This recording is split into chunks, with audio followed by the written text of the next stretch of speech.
Hello guys, welcome back to my channel. और मैं लेके आया आपके लिए फिर इंटरनेशनल का एक और टॉपिक जिसका नाम है policy instrument tools. First of all मैं आपसे सॉरी बोलना चाहूँगा बेटा, मैंने आपकी जो लास्ट वीडियो थी उसमें एशियान में 10 कंट्री होती है, मैंने उसमें 8 बोल दिया। वो 8 अगस्त था वो उसकी डेट, है ना, तो उसके लिए सॉरी। देखो वो सही कर लेना, ठीक। तो चालू करते हैं हम अपना इस वाला टॉपिक। देखो भाई, पहला टॉपिक आपका क्या है इसमें कि हमें बताना है कि भाई जब कभी कंट्री कोई इंटरनेशनल बिजनेस करती है ना, तो गवर्नमेंट क्या करती है, कमर्शियल पॉइंट से उस पर कुछ ना कुछ मतलब बाउंडेशन लगाती है, लाइक या चार्ज लगाती है। तो उस चार्ज को क्या बोलते हैं, सिस्टम क्या है क्या नहीं है, आज हमें ये पढ़ना है, कल पेपर में लिखना है। तो पेपर के पॉइंट ऑफ व्यू से आपसे कोई पूछेगा पॉलिसी इंस्ट्रूमेंट टूल्स कौन से होते हैं, तो आप बोलोगे main instrument which are nowadays used for achieving objective of commercial policy are known as follows. मतलब कि जो मेन इंस्ट्रूमेंट हैं जो आज के दौरान ज़्यादा यूज़ करे जाते हैं कमर्शियल पॉलिसी के पॉइंट ऑफ व्यू से, वो कौन से हैं, उसका नाम है टैरिफ। क्या नाम है उसका? टैरिफ। टैरिफ क्या होता है? एक वो चार्ज होता है जो किया जाता है इंपोर्ट करने पे गुड्स के, ठीक है, जिससे उसकी कॉस्ट हमें क्या लगाती है, महंगी लगाती है। क्या? तो क्या लिखा है, टैरिफ क्या होता है? तो क्या लिखा है, a schedule of duty by territorial government. जो देश की घरेलू सरकार है, टेरिटोरियल जो सरकार है, to be imposed upon a list of commodities that are exported. ठीक है, तो सीधी सीधी बात है, आप इतना याद रखो कि जो हमारे देश की सरकार है, जो टेरिटोरियल गवर्नमेंट है, वो क्या करती है, वो उस पर फीस चार्ज करती है। तो उस चार्ज को क्या बोला जाता है, टैरिफ। क्या बोला जाता है, टैरिफ। जनरली जो टैरिफ होते हैं वो दो तरह के होते हैं। कितने तरह के होते हैं? दो। लेकिन बांटा कितने बांट गया? तीन। तो भाई पहले बताओ, जो टैरिफ है उसे कितने बार बांटा गया? तीन। पहला ट्रांसिट, दूसरा इंपोर्ट, तीसरा एक्सपोर्ट। तो तीन तरह समझ में आ गया, transit, import, export. Transit, import, export. Transit, import, export. Point लिख के खत्म। फिर दूसरा बोलना आपका बाउंटीज़। बाउंटीज़ क्या होती है भाई? तो आप बोलोगे बाउंटीज़ का मतलब होता है बेटा, जब कभी आप कोई चीज़ विदेशों से लेन देन करते हो, तो कभी एक्सपोर्ट को बढ़ावा देने के लिए, कभी एक्सपोर्ट को बढ़ावा देने के लिए वो आपको सब्सिडी देती है। तो सब्सिडी को बोलते हैं बाउंटीज़। तो क्या लिखा हुआ है, in order to promote export of particular industry government sometimes give bounties on export.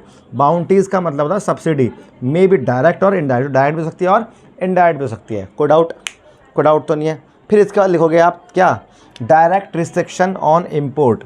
अब क्या होता है, गवर्नमेंट में totally prohibit the import of certain commodities in the country with the intent to increasing foreign exchange। भाई सीधी बात है, कभी कभार गवर्नमेंट क्या करती है हमारी, अपने पास फॉरेक्स रखने के लिए, डायरेक्ट बाउंडेशन लगाते हैं कि हम नहीं बेच रहे भाई, हम नहीं खरीद रहे, मतलब क्योंकि हम, सीधी बात है, हमारी कंट्री के लोग यहाँ से खरीदेंगे तो फॉरेन करेंसी देनी पड़ेगी। तो इसलिए हम क्या करते हैं, कई बाउंडेशन लगाते हैं। उस बाउंडेशन क्या बोलते हैं, डायरेक्ट रेस्ट्रिक्शन ऑन इम्पोर्ट। तो सुनना मेरी बात, कल के पेपर के लिए बहुत ज़रूरी है। क्या? पॉलिसी इंस्ट्रूमेंट टूल, जिसमें पहला क्या होता है हमारा, टैरिफ। टैरिफ के अंदर हमने पढ़ा है तीन तरह के होते हैं, transit duty, import duty, export duty. फिर बोलोगे बाउंटीज़। बाउंटीज़ क्या होता है, जो सरकार एक्सपोर्ट को बढ़ाने के लिए जो सब्सिडी देती है उसे क्या बोलते हैं हम, बाउंटीज़। फिर बोलोगे डायरेक्ट रिस्ट्रिक्शन ऑन इंपोर्ट। कभी कभार सरकार क्या करती है, सीधी सीधी बात है, कुछ चीज़ों पर बाउंडेशन लगाती है ताकि हमारे पास क्या रह जाए, विदेशी करेंसी यही रह जाए। अब पेपर में आया टैरिफ बैरियर होते क्या है भैया ये, तो आप बोलोगे भैया टैरिफ बैरियर जो है, it is the most common barrier. ये क्या है, एक मोस्ट कॉमन बैरियर है। In simple words tariff is a tax. Simple word में कह सकते हो, टैरिफ क्या है, एक टैक्स है। क्या है? Tax. It adds to the cost of import goods. जब तुम कोई चीज़ वस्तु खरीदते हो तो खरीदने में वो चीज़ क्या होती है, महंगी, टैरिफ लगने की वजह से। फिर types, there are several types of tariff. Tariff बहुत तरह के होते हैं, बट डिवाइड करा हमने केवल दो पार्ट्स में। कैसे?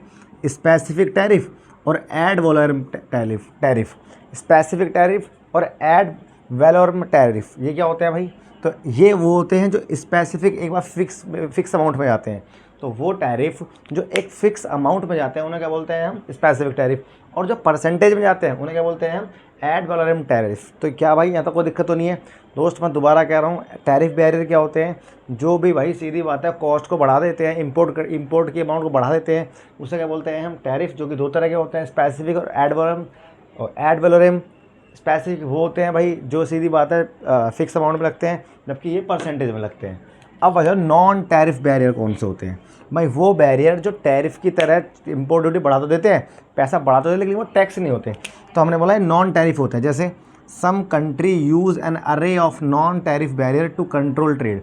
वो कुछ ऐसी सीमा रेखा बांध कर रख देती है कुछ कंट्रियाँ, ताकि वो टैरिफ तो ना हो लेकिन टैरिफ जैसा हो। जैसे इट कंसिस्ट कोटा, कोटा लगा देना, रेगुलेशन लगा देना, किसके रिगार्डिंग, प्रोडक्ट की क्वांटिटी को, प्रोडक्ट की क्वांटिटी को जब हम बाउंड करते हैं तो इसे क्या बोलते हैं हम, नॉन टैरिफ। जिसके एग्जांपल क्या है, लाइसेंस, इंपोर्ट कोटा, खरीदने पे एक बाउंड्री कर दी, इससे नहीं कर सकते। लोकल कंटेंट रिक्वायरमेंट, कि भाई सीधी बात है, आपको एक मैक्सिमम बाउंड्री दे दी है, इससे ऊपर आपको जाओगे नहीं। तो दोस्त, अगर कल के पेपर में टैरिफ से रिलेटेड कोई क्वेश्चन आए तो ये पूरा का पूरा छाप देना माइंड में, अपने पेपर में अपने, ताकि आपको नंबर मिल सके। आई होप आपको ये वीडियो समझ में आई हो, और अच्छी लगी हो तो इसको ज़रा शेयर करो, फॉलो करो, सब्सक्राइब करो, ताकि कल का पेपर आपका बेस्ट से बेस्ट जा सके। ओके, जय हिंद।